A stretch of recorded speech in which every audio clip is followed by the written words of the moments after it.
Orta hesabla gün ərzində insanlar 1,5 kiloqram tullantı yaradırlar. Tullantıların düzgün idarə olunması məqsədi ilə fərqli rənglərdə tullantı qutularından istifadə olunur. Bəs görəsən insanlar təyinatı üzrə bu qutulardan nə dərəcədə düzgün istifadə edirlər? Gəlin onların özlərindən soruşaq. Həyətinizdə zibil qutuları var. Belə, Hansı rəngdədir? yaşıl, Başqa rəngdə yoxdur. sarı da var. Bilirsiniz onlar niyə o rəngdədir? Sarıya kağızı zad atırıq, o birlərini məşət atırıq. Hə, Yəni siz atanda çeşidliyib atırsınız zibilləri. bəli, bəli. Mən heç vaxt o şeyə riayət eləyən adamam özüm. Bu vəziyyətdə ümumi zibil qutusudur deyə, yəni plastik falan çeşidləmirik, elə ona atırıq. Amma belə çeşidli zibil qabları olanda ora yəni çeşidliyib atırıq. Hansı rəngdədir zibil qutuları? Yaşlı sarı. Bilirsiniz nə üçündür o rənglər? Biri kardondan ötəndi, bir də zatdan. Zibil yeşiyindən. Zibildən ötən. Sürətli əhali artımı və urbanizasiya ilə illik tullantı istehsalının 2020-ci il səviyyəsindən 73% artaraq 2050-ci ildə 3,88 milyard tona çatacağı gözlənilir. Bəs bu qədər tullantının sonu necə olur?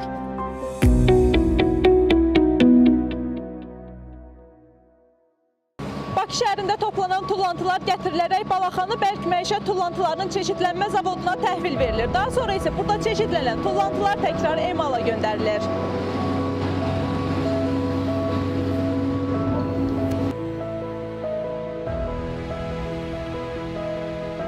Zavoda gətirilən tullantılar çeşidləndikdən sonra bu şəkildə preslənir və təkrar emala göndərilir.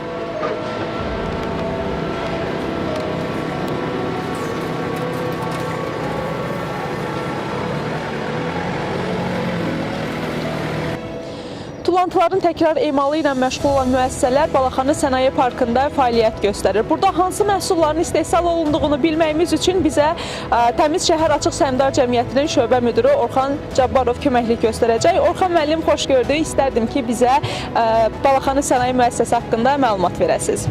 Xoş gördük, mən də sizi salamlayıram. Balaxanı Sənaye Parkı 2017-ci ildə fəaliyyət göstərir və ötən müddət ərzində burada 27 rezident qeydiyyatdan keçərək tullantıların təkrar emalı ilə məşğul olur və hal-hazırda gördüyünüz kimi istehsal prosesi gedir.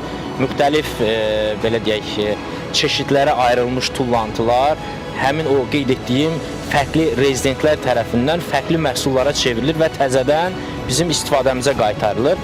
Mən elə əvvəlcə istəyərdim ki, biz plastikdən başlayaq. Xüsusən plastik tullantılar 100 illər keçsə də parçalanmır və torpağın dərin qatlarını keçərək bitkilərin inkişafına mane olur. Təmiz Şəhər Açıq Səhmdar Cəmiyyətinin həyata keçirdiyi plastik tullantıların yenidən emal prosesini birlikdə izləyək. Demək olar ki, hər gün biz mətbəx avadanlığı olsun və yaxud xüsusən gördüyünüz bu yuyucu vasitələr olsun, bunlardan istifadə edirik və bu prosesdən sonraki mərhələdə tullantıya çevrilir.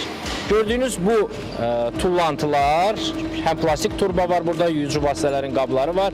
Sonraki mərhələdə çevrilir və bu şəkildə xırda ölçülü plastiklərə nəticə etibarilə gördüyünüz gül dibçəyi, meyvə taraları və fərqli plastikdən istifadə edə biləcəyimiz məhsullar əmələ gəlir.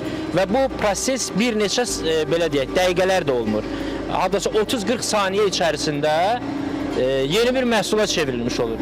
Gördüyünüz bu hissədən xüsusi soğurulma vasitəsilə avadanlığın içərisinə daxil olur. Yüksək temperaturda qəlibləmə prosesi baş verir və bir neçə saniyə ərzində bu məhsul istehsal olunur. Baxın, bizim dayandığımız müddət ərzində görürsünüz, növbəti biri artıq gəldi. Növbəti biri gəldi. Və bu biraz daha istidir. Bu əslində təbiətdə olsa çox ciddi problemdir. Amma təbiətdə olmadığı halda, bu şəkildə təkrar emala cəlb olunduğu halda yaşıl, belə deyək də, iqtisadiyyatın inkişafına töhfə sayıla bilər. 2023-cü ildə ölkədə 4086,1 min ton tullant əmələ gəlib. Onların 66,6%-ni bərk məişət tullantıları, 33,4%-ni isə müəssisələrin istehsal fəaliyyəti nəticəsində yaranmış müxtəlif növ tullantılar təşkil edir. Bəs hansı növ tullantılar yenidən emal üçün yararlıdır? Bəli, plastikdən sonra burada gördüyüm qədərilə kağız istehsal olunur. Orxan müəllim, bəs bu müəssisədə hansı məhsullar yenidən emal olunur? Qeyd edim ki, ətraf mühitdə ən çox atdığımız tullantılardan biri də kağızdır, kartondur və bu müəssisənin amma bir özəlliyi var. Bu müəssisə kənardan tullantı qəbul etmir və sıfır tullantı prinsipi ilə işləyən bir müəssisədir. Belə ki, burada müxtəlif qablaşdırma üçün qutuların istehsalı həyata keçirilir və sıfır kağızdan bu məhsullar istehsal olunur. İstehsal prosesindən sonra qalan artıq kəsimlər, bax gördüyünüz kimi bu şəkildə tullantı qutusuna atılır. Amma biz tullantı qutusundan gedib çöldən bu şəkildə götürə bilmirik də, ehtiyat edirik. Burada isə rahat bir şəkildə bunlara əlimizi vura bilirik. Çünki bunlar sıfır kağızdır. Yəni təzə kağızlardan aparılmış kəsimlərdir. Nə istehsal oluna bilər? Sözsüz ki, burada ayaqqabı içliyi istehsal oluna bilər, yenidən karton istehsalı həyata keçirilə bilər, tort altıqları. Yəni təzə iyi gəlir, təzədir. Bu müəssisə artıq qalan kağızları belə dəyərə çevrilir və bunun sayəsində də Balaxanı Sənaye Parkında fəaliyyət göstərən rezidentlər 10 il müddətinə əlavə dəyər vergisindən, istehsal məqsədi ilə gətirildiyi avadanlıqlara görə gömrük rüsumundan və bir çox güzəştlərdən istifadə edir və bu da onun istehsal prosesin daha da genişlənməsinə səbəb olur. Mühərrikli bütün avadanlıqlar yağla işləyir. Balaxanı Sənaye Parkında mühərrik yağları ilə bərabər eyni zamanda işlənmiş qida yağlarının da təkrar emalı mövcuddur. Belə bir müəssisə var ki, bu müəssisə məhz həmin o işlənmiş mühərrik yağlarının təkrar emalı ilə məşğuldur. Təkrar emal edərək sürtkü yağlarına çevrilir həmin o yağlar, maye halında olan yağlar sonraki mərhələdə sürtkü yağlarına çevrilir və gördüyünüz kimi burada mən göstərə bilərəm solidol və litol yağları. Misal üçün, əvvəl mühərriklərdə olan yağlar adətən biz onu axıdırdıq belə, tökülürdü. Amma görürsünüz, bu sürtkü yağıdır və mənfi 35, müsbət 175 dərəcəyə qədər temperaturda işləyə bilir. Və nədə istifadə olunur bunlar? Əsasən bu çarxlarda istifadə olunur. Xüsusən bəzən qapılar cırıldayanda onların o deyək hissələrinə vurulur ki, həmin bu problemin həllini tapa bilək və bu şəkildə sürtkü yağlarına çevrilir. Bir müddət əvvəl isə qeyd etdiyim kimi bunu müxtəlif məqsədlər üçün hətta adamlar sobalarında yandırırdı. Bu da atmosferin çirklənməsi üçün çox ciddi təhlükə idi. Amma artıq bu şəkildə də dəyərə çevrilərək xarici ölkələrə hətta ixrac olunur. Balaxanı Sənaye Parkı 2017-ci ildən bu günə qədər 55 milyon manata qədər investisiyanı özünə cəlb edib. Ötən il isə 324 milyon manat dəyərində məhsul istehsal olunub. Bu qədər məhsulun 27 milyon dəyərində olan miqdarı xarici ölkələrə ixrac edilib.